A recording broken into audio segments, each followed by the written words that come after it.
Charlie Chaplin دنیا کے پہلے ہر دل عزیز عالمی شہرت یافتہ سپر سٹار چارلی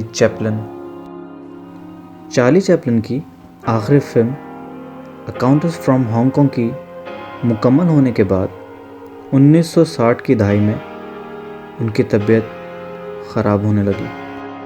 1972 میں انہیں اکیڈمی ایوارڈ ملنے کے بعد اس میں تیزی آ گئی اور 1977 تک انہیں بولنے اور چلنے پھرنے میں مشکل ہونے لگی اور پھر انہوں نے ویل چیئر کا استعمال شروع کر دیا۔ چارلی چیپلن نے اپنی زندگی کے آخری دن سوئٹزرلینڈ میں جنیوا لیک کے کنارے گزاری۔ 25 دسمبر کو دنیا میں موجود مسیحی برادری یعنی کرسچنز کرسمس کی خوشیاں منا رہے تھے، تب بھی بدقسمتی سے اسی دن اس عظیم فنکار کا بلاوا آ گیا۔ 25 دسمبر کو جب چارلی چیپلن اپنے بستر پہ اکیلے لیٹے ہوئے تھے، اسی وقت ان کے بہت ہی قریبی ساتھی ایک پادری جو ان کے پاس آئے اور انہوں نے کہا، حوصلہ رکھو، خدا تم پر رحم فرمائے گا۔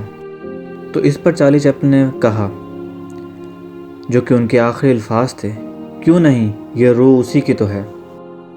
1977 میں کرسمس کے موقع پر ان کے انتقال کی خبر نے دنیا کو ہلا کر رکھ دیا۔ دنیا بھر میں کرسمس کی خوشی غم میں بدل گئی۔ ابھی چارلی چیپلن کو گزرے ہوئے 3 مہینے ہی گزرے تھے، یہاں تک کہ ان کے چاہنے والے ابھی ان کے غم میں نڈھال ہی تھے کہ اچانک سے جنیوا لیک کے پاس سے اغوا ہونے کی ایک واردات عمل میں آئی۔ دوستو، آپ سن کر بہت حیران ہوں گے کہ ان اغوا کاروں نے چارلی چیپلن کی لاش کو کڈنیپ کر لیا تھا۔ جی ہاں، چارلی چیپلن کی لاش کو کڈنیپ کر لیا تھا۔ ان اغوا کاروں نے ان کے خاندان سے رقم ہتھیانے کے لیے لاش چرائی تھی، جو کہ واپس کرنے کے بدلے انہوں نے 6 لاکھ سوئس فرنک طلب کیے تھے۔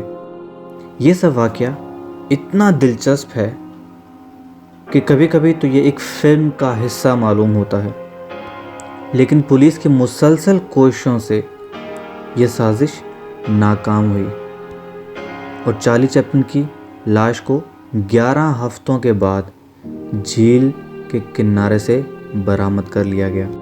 پھر ان چوروں کو بھی گرفتار کر لیا گیا اور چارلی چیپلن کی لاش کو دوسری جگہ گہری قبر میں دفنایا گیا۔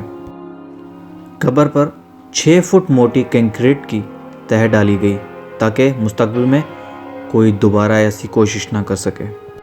سٹوری پسند آئی ہو تو دوستو لائک ضرور کیجیے گا اور سبسکرائب ضرور کیجیے گا تاکہ آپ ہماری نئی آنے والی ہر ویڈیو کو فوراً سے دیکھ سکیں۔